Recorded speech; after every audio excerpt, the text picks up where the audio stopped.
Hello everyone. Today's our topic of discussion is routes of administration. किन तरीके से आप कौन कौन से रूट्स होते हैं जिससे आप ड्रग्स को बॉडी में एडमिनिस्टर करते हैं। तो डिपेंडिंग ऑन दैट कि आपको किस तरीके का एक्शन रिक्वायर्ड है। सबसे पहले आपको इसकी जो कॉन्सेप्ट क्रिएट करना है वो इसी बात पे कि route of administration means routes means रास्ते, वो रास्ते जिनसे आप ड्रग को बॉडी में एडमिनिस्टर करते हो। तो डिपेंडिंग ऑन कि आपको ड्रग की रिक्वायरमेंट कहां है, या आप ये कह लो कि आपको उस ड्रग का जो इफेक्ट है वो कहां पर चाहिए। अगर वो ड्रग का आपको कैसा इफेक्ट चाहिए, लोकलाइज्ड, कैसा इफेक्ट चाहिए, localised means what we required, localised action. या तो हमको चाहिए उसका कैसा, सिस्टेमिक एक्शन। तो डिपेंडिंग ऑन कि आप लोकली किसी पार्ट में ड्रग का इफेक्ट देखना चाहते हैं या ओवरऑल बॉडी में देखना चाहते हैं, उसके आधार पे रूट्स ऑफ एडमिनिस्ट्रेशन बनाए गए हैं। लाइक लोकल एक्शन जब आपको रिक्वायर्ड हो, और जब आपको रिक्वायर्ड हो सिस्टेमिक एक्शन। लोकल एक्शन के लिए जो रूट्स हैं they are topical, deeper tissues and arterial supply. तो आपको किस तरीके से याद करना है, रूट्स ऑफ एडमिनिस्ट्रेशन ब्रॉडली जो क्लासिफाइड है वो डिपेंडिंग ऑन इस बात पे कि आपका ड्रग का जो इफेक्ट है वेरेवर आपको कहां पे चाहिए। If you want to the effect of drug at a local place, locally at the site, local action required हो, then topical, deeper tissues and arterial supply.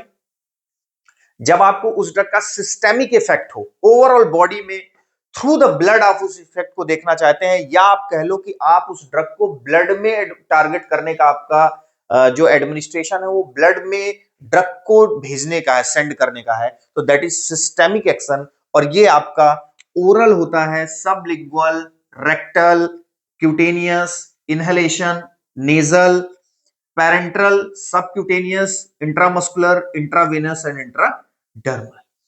तो ये आपका सिस्टेमिक एक्शन हो गया, सिस्टेमिक एक्शंस के रूट हो गए, और ये तीन आपके लोकल एक्शंस के रूट हो गए, राइट। अब सिंपल तरीके से हम पढ़ेंगे कि किस तरीके इसमें क्या होता है। देखिए, टॉपिकल एक्शन, टॉपिकल में बहुत क्लियर है कि आप यहां पे ड्रग को कैसे अप्लाई कर रहे हो, एक्सटर्नली, बॉडी के सरफेस पर अप्लाई कर रहे हैं।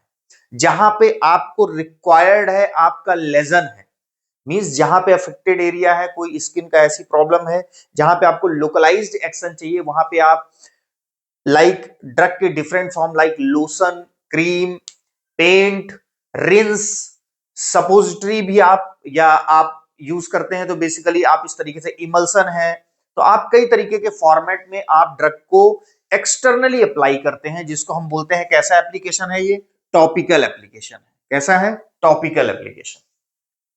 क्लियर है इतना।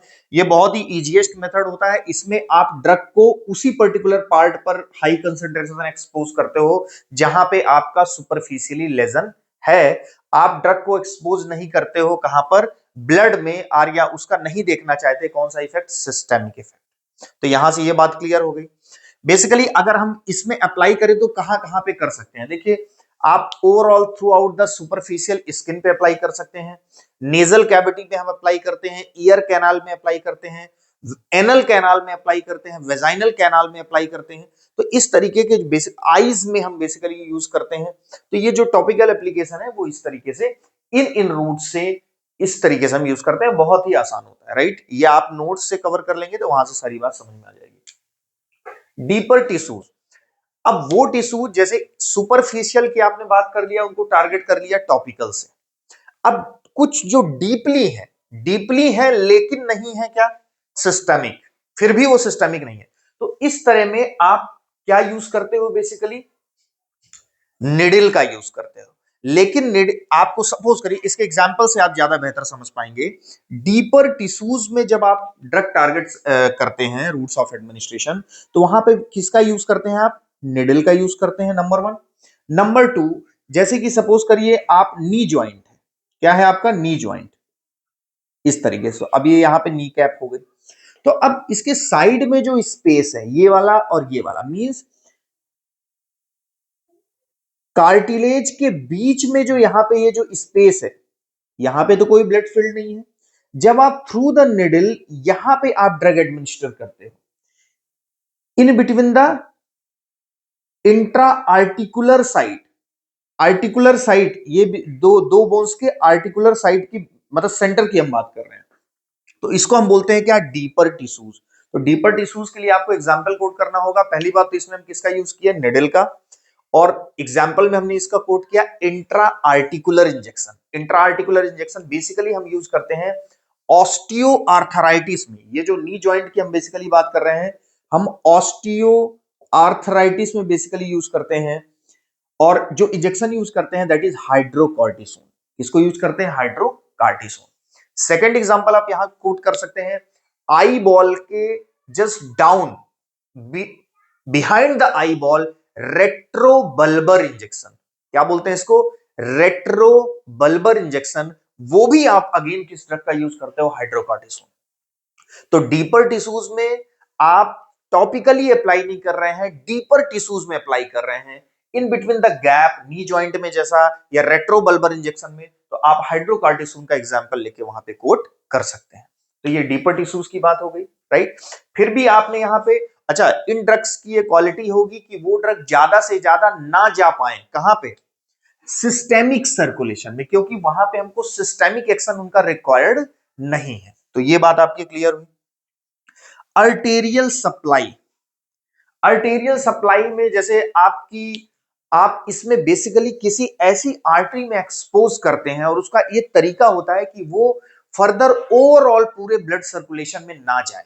तो ओवरऑल जैसे हम बोले कि अर्टेरियल सप्लाई का एग्जांपल, जैसे हम कॉन्ट्रास्ट मीडिया एंजियोग्राफी, एंजियोग्राफी, आपको फुल फ्लैश किसी पर्टिकुलर ब्लड वेसल्स की पिक्चर्स देखनी है, तो उस केस में आप जो सेपरेट बिल्कुल ब्लड वेसल्स है, उसको आप क्या करते हो, वहां पे क्या अप्लाई करते हो, ड्रग अप्लाई करते हो, ताकि उस पूरे ब्लड वेसल्स की जो angiography, contrast media angiography means आप उसकी इमेज को प्रॉपरली क्लियर्ड इमेज चाहते हो, तो आप क्या करते हो, उसके आर्टेरियल साइड पे बेसिकली आप क्या करते हो, ड्रग को एडमिनिस्टर करते हो। तो आप आर्टेरियल सप्लाई में आप क्या बोलना चाह रहे हैं, इसमें हम बेसिकली इस बात को नहीं कहना चाह रहे हैं कि हम किसी आर्टरी में ब्लड, किसी आर्टरी में हम इंजेक्ट कर रहे हैं और ब्लड, तो तब तो वहां पे कंफ्यूजन हो जाएगा कि ब्लड पूरे में होता है, तो वो तो सिस्टेमिक एक्शन है।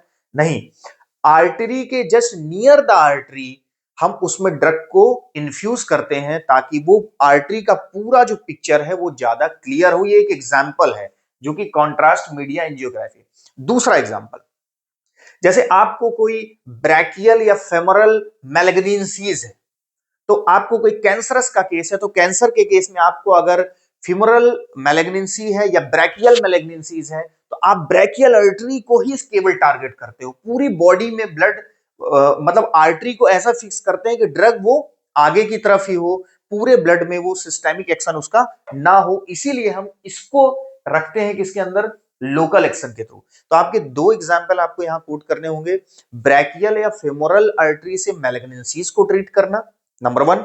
Number two, contrast media angiography में एंजियोग्राफी की इमेजेस को लेना, तो उसमें भी आप क्या करते हो, अर्टेरियल सप्लाई करते हो। तो ये आपका कौन से एक्शन हो गए, ये लोकल एक्शन हो गए। अब हम बात करते हैं सिस्टेमिक एक्शन की। तो सिस्टेमिक एक्शन में बच्चों आपका आ गया ओरल रूट। ओरल रूट सबसे कन्वीनियंट होता है, आसान होता है, आप सेल्फ कर सकते हो, नॉन इन्वेसिव होता है। नॉन इन्वेसिव का सेंस ये होता है कि आप इसमें कोई भी बॉडी की किसी भी चीज को निडिल के थ्रू टारगेट नहीं करते हो, कट नहीं लगाते हो, ऐसा कुछ नहीं करते हो।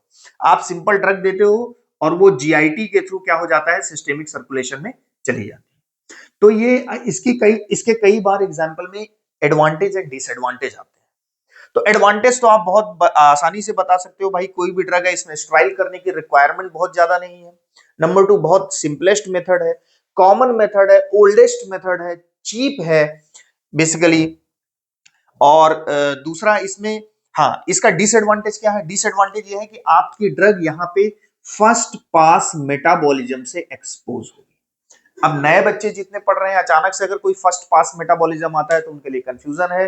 तो आपको मेरा सजेशन यह है कि इस पॉइंट पे आप इस चीज को जस्ट याद कर लीजिए कि first pass metabolism oral drugs का ज्यादा होता है, ये डिसएडवांटेज है। और बस इतना समझ लीजिए कि फर्स्ट पास मेटाबॉलिज्म जिस ड्रग का जितना ज्यादा होगा वो ड्रग का एक्शन रिड्यूस होगा।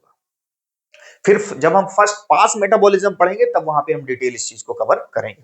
तो ओवरऑल डिसएडवांटेज में आपका हो गया कि ये क्या होता है, डिसएडवांटेज फर्स्ट पास मेटाबॉलिज्म होता है, राइट।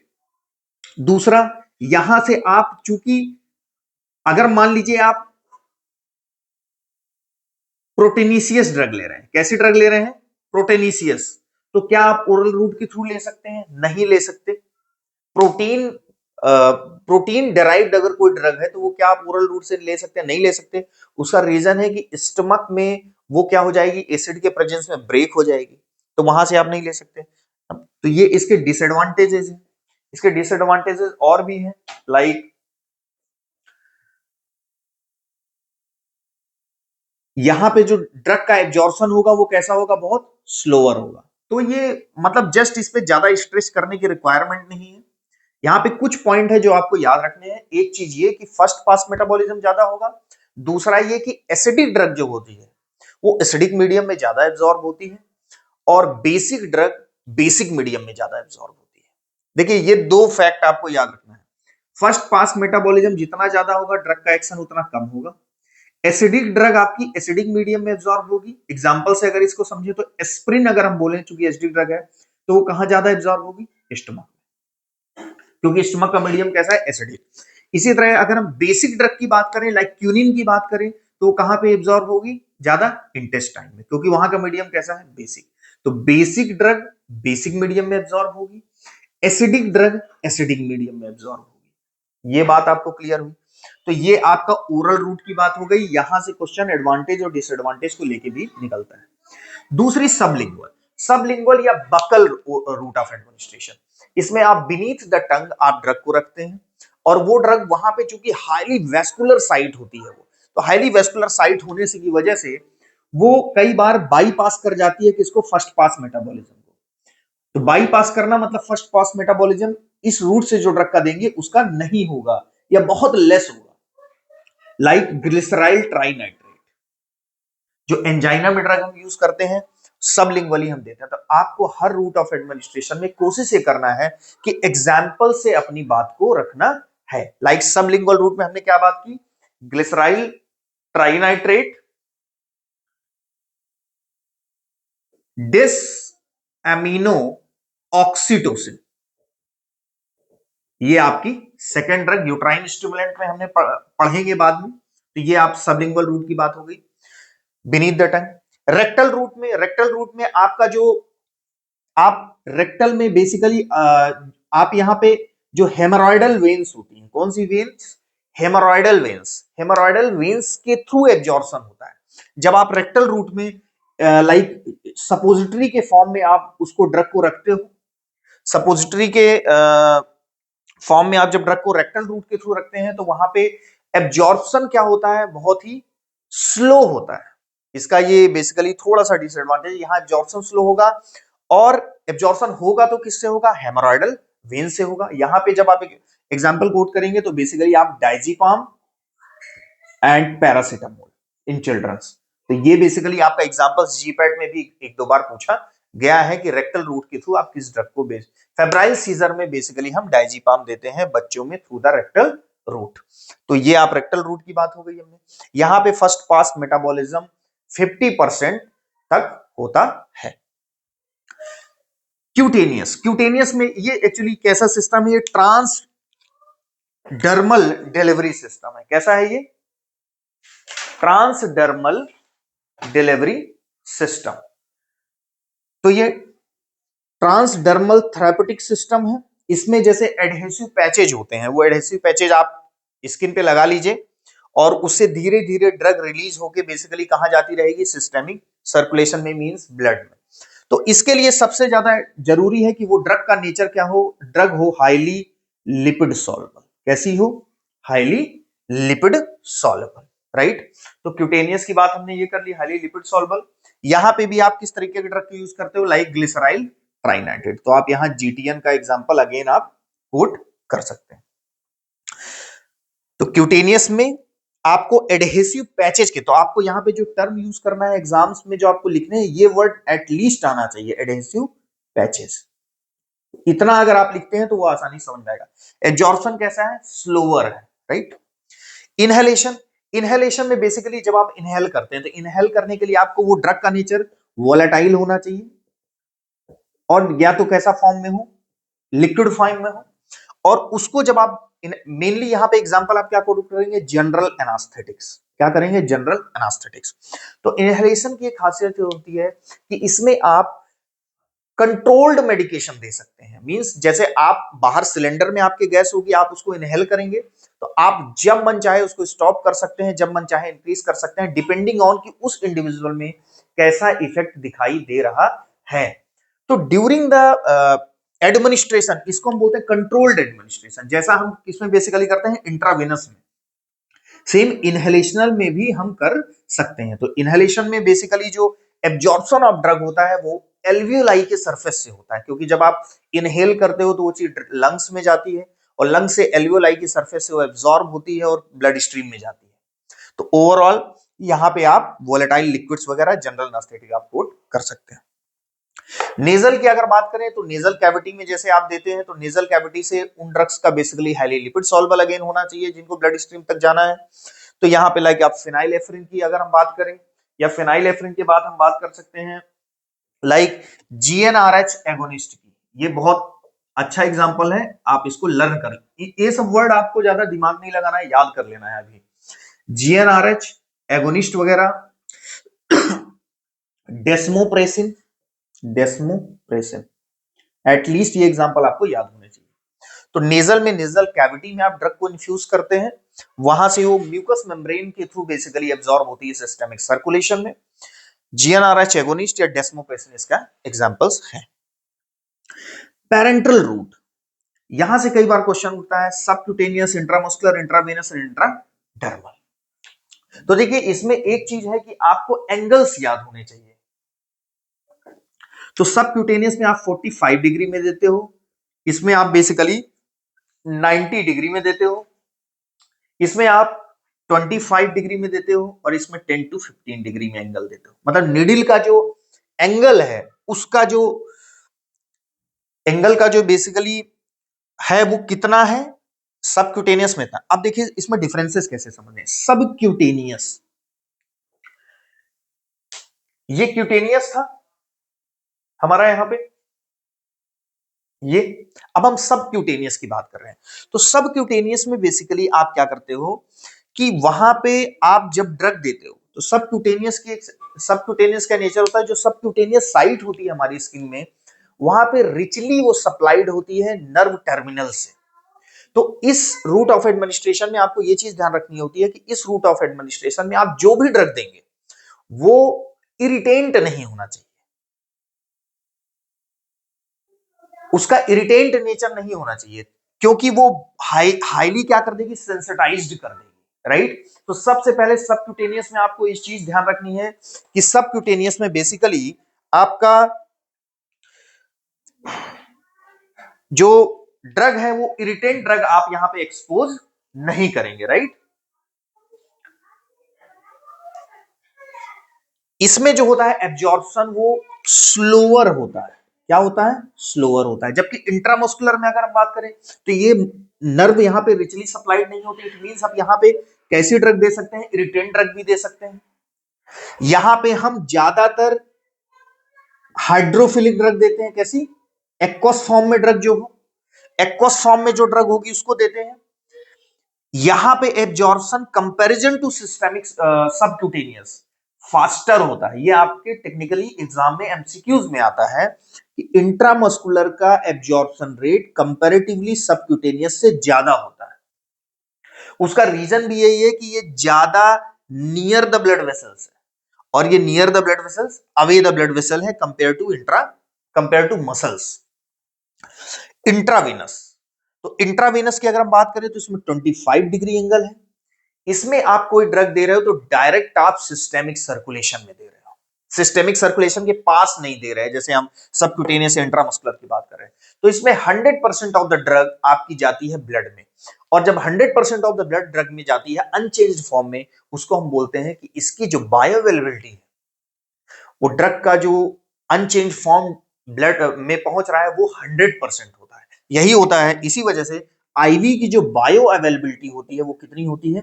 100%। ये भी क्वेश्चन आपसे कई बार पूछा जाता है, क्योंकि आप इसमें ड्रग को डायरेक्ट ब्लड स्ट्रीम में देते हैं, राइट।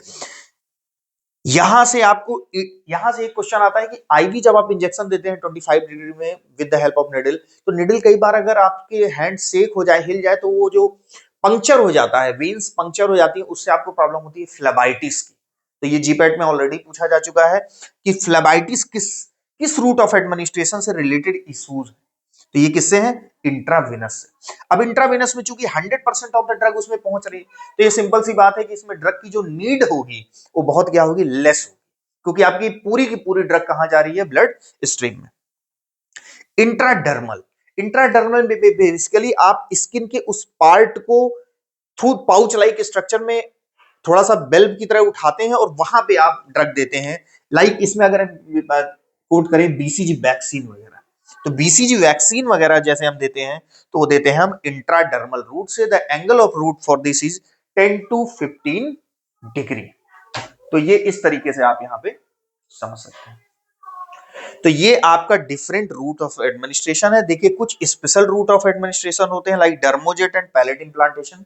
डर्मोजेट में कुछ नहीं करना आपको, गन लाइक आपका जो होगा, जैसे इसमें निडल का यूज नहीं होगा, इसमें गन लाइक एपरेटस होगा जिसके अंदर लिक्विड बहुत ही प्रेशर के फॉर्म में, स्पीड के फॉर्म में जाता है और एडमिनिस्टर करते हैं, उसको बोलते हैं डर्मोजेट। दूसरा होता है पैलेट इम्प्लांटेशन। तो पैलेट इम्प्लांटेशन में जो ड्रग होगी वो पैलेट के फॉर्म में होगी। इसमें बेसिकली हम क्या करते हैं कि जैसे आपका स्किन की लेयर के नीचे हम पैलेट इंप्लांट करते हैं, तो पैलेट भी दो तरीके के होते हैं, biodegradable and non biodegradable. Biodegradable pellet होता है वो वहीं पे खत्म हो जाता है, नॉन बायोडिग्रेडेबल को ड्रग जब रिमूव हो जाए तो उसके बाद वहां से हमको हटाना पड़ता है। जिसके अंदर ड्रग है वो अगर नॉन बायोडिग्रेडेबल है, तो जब ड्रग वहां से पूरी रिलीज जाए तो उस चीज को हम वहां से हटा लेते हैं। तो पैलेट इंप्लांटेशन और डर्मोजेट स्पेशल टेक्निक्स है, आप इनको कोट करें तो करें, अदरवाइज ना करें, करें तो बेहतर है, लेकिन इनको आप पढ़ के रखें कि ऐसी भी कोई चीज होती है। तो इस तरीके से ये रूट्स ऑफ एडमिनिस्ट्रेशन का आपका पूरा चैप्टर है। रूट्स ऑफ एडमिनिस्ट्रेशन से बेसिकली आपके जो क्वेश्चंस उठते हैं वो किसी सेपरेट रूट ऑफ एडमिनिस्ट्रेशन को अगर पूछता है कई बार, तो वो आपका ओरल रूट ऑफ एडमिनिस्ट्रेशन का एडवांटेज एंड डिसएडवांटेज पूछता है, राइट। तो आपका क्लासिफिकेशन का एक क्वेश्चन और जो बेसिक है वो आपका यहां से क्लियर हो जाएगा। So this is all about the roots of administration. In the next video session, we will discuss the different topic. Thank you very much.